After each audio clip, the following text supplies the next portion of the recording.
ইসকনকে কেন্দ্র করে বাংলাদেশি গণমাধ্যম এনটিভি যে সুপরিকল্পিত সিলেক্টিভ এজেন্ডা ভিত্তিক মিথ্যার ব্যাসাদি সংবলিত এক প্রতিবেদন প্রকাশ করছে, সেটা সকলের কাছে পরিষ্কার। দেখলাম যে অনেক হিন্দু ধর্মাবলম্বী মানুষ হয়ে এটাতে বিভ্রান্ত হন নাই। দেখেন, এখানে তারা কয়েকটা দাবি করছে। এর মধ্যে প্রথম দাবি হলো ইসকন নাকি রাজুক থেকে কম টাকায় প্লট নিছে। এখন দেখেন, ইসকন কি এই জায়গাটা নিয়ে ব্যবসা করবে? রাজুক এই জায়গাটা দিছে কেন? যে সমাজসেবামূলক একটা অলাভজনক প্রতিষ্ঠান সেখানে ধর্মচর্চা করবে, ধর্মচর্চার জন্য এই প্লটটা দেওয়া হয়েছে। এখানে তো ব্যবসার জন্য দেওয়া হয় না যে লাভজনকভাবে একটা অ্যামাউন্ট নিয়ে দেওয়া হবে। দেখেন, রাজুক যেসব মসজিদের জন্য প্লট বরাদ্দ করছে, 5 কোটির জমি কি মসজিদ কমিটির কাছ থেকে 10 কোটি টাকা নিয়ে তারপরে বরাদ্দ দিয়েছে? এরা তো নামমাত্র মূল্যেই দেওয়া হয় যে সমাজসেবামূলক সংগঠনগুলোকে যে ভূমি দেওয়া হয়, কিন্তু এটা নিয়েও নোংরামি করা লাগবে। দ্বিতীয় কথা হলো, রাজুক নাকি একাধিক প্লট বরাদ্দ করছে, স্থানীয় হিন্দুদের জন্য করে নাই। দেখেন, এই যে প্লট বরাদ্দগুলো, এগুলো সব লবিংয়ের মাধ্যমেই হয়। আপনি দেখেন যে শুধুমাত্র মন্দিরের জন্য কি একাধিক প্লট বরাদ্দ করছে, নাকি অন্যান্য ধর্মাবলম্বী উপাসনালয় বা বিভিন্ন ধর্মীয় প্রতিষ্ঠানের জন্য দিছে। এগুলো টেন্ডার, এগুলো সব রাজনৈতিক একটা লবিংয়ের মাধ্যমে হয়ে থাকে। তো অন্য সব ব্যাপার নিয়ে কারো কোনো সমস্যা নাই, শুধুমাত্র ইসকন মূলত হিন্দু ধর্মের একটা মন্দির হয়েছে, এটা নিয়ে সবার এত এত সমস্যা। তো এটা নিয়ে আইনি ব্যবস্থা নেওয়া যেতে পারে যে এটা কি আসলে লিগাল নাকি ইলিগাল। তো এটা আইনিভাবে দেখা যাবে, কিন্তু এটাকেও প্রোপাগান্ডার মধ্যে অ্যাড করা হয়েছে। সবচেয়ে গুরুত্বপূর্ণ যে ভয়ঙ্কর ব্যাপারটা ওরা নেট করছে, একদম প্রতিবেদনের শুরুতে এমনভাবে একটা প্রতিবেদন দেখা যাচ্ছে যেমন আইসিস, হরকাতুল জিহাদ, জেএমবি, তারপরে আপনার হিজবুত তাহেরি, এদের মতো বিভিন্ন সন্ত্রাসী সংগঠনের মতো একটা প্রতিবেদন সাজায় বলতেছে যে উগ্র কট্টর হিন্দুত্ববাদী। এখন ভাই, ইসকন কট্টর হিন্দুত্বের কি ধারণ করছে বলেন?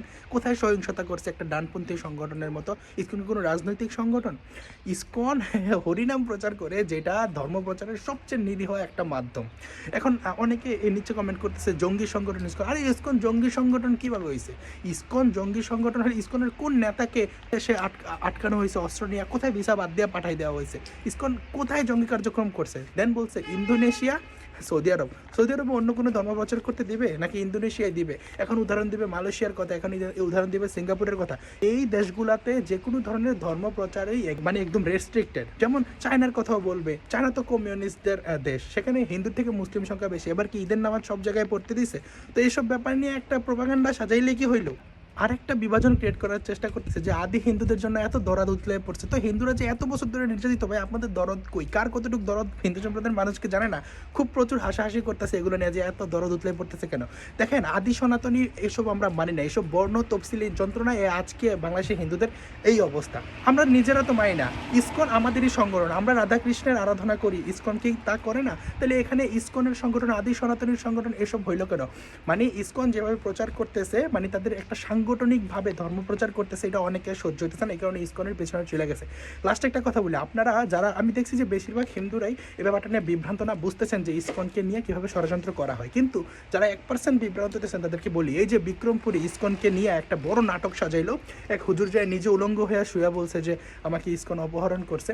তো এই যে তখন কিন্তু টিএমডি হ্যাশট্যাগ চলতেছিল, ইসকনকে মিডিয়ার সামনে রেখা টিএমডির যে টিএম দিয়ে কিন্তু মালাউন বলতে সব হিন্দুদের বোঝানো হয়েছে। আমি জানি যে রিপোর্টের সময় আপনাদেরকে বোঝানো হয়েছে যে আপনাদেরকে মন্দির দেওয়া হবে, এই দেওয়া হবে। আপনি তো মনে করেন যে এই আপনি মন্দিরের জায়গা পাবেন, এই জন্য আপনি ইসকনের বিরোধিতা করে কিছু বইলা দিলেন। দিন শেষে মিডিয়ার সামনে ইসকনকে রেখে আপনাকেই ট্যাগিং করে গণহত্যার শিকার করা হবে। টিএমডির এম কিন্তু ইসকন নাই, কিন্তু মালাউন সবাই, আপনারা বুঝতে হবে। সুতরাং এই যে এজেন্ডাগুলো আমরা সবাই ধরতেছি, সুতরাং ঐক্যবদ্ধ হিন্দু সম্প্রদায় মানে একদম আমাদের যে কোনো সংগঠন হোক, শঙ্করমঠ হোক, ইসকন হোক, মতুয়া, যে কোনো সংগঠনের বিরুদ্ধে যে কোনো ঝড় আসলে আমরা একসাথে মোকাবেলা করতে হবে। ওই প্রোপাগান্ডাগুলো রেখে দিতে হবে। এগুলো সব আমাদের সংগঠন, আমরা একত্রিতভাবে থাকলেই ধর্ম পালন করার মতো একটা জায়গা থাকবে। ধর্ম পালন করলে না আপনি ধর্ম নিয়ে মতভেদ করবেন যে ইসকনের এতে সমস্যা, হতে সমস্যা, এতে আমাদের ইন্টারনাল ঝামেলা থাকবে। কিন্তু তাই বলে এক্সটার্নাল কেউ, বহিরাগত কেউ এগুলো নেওয়ার সুযোগ নেবে, আমি মনে করি না যে এমন সুযোগ কখনোই দেওয়া উচিত। ধন্যবাদ সবাইকে।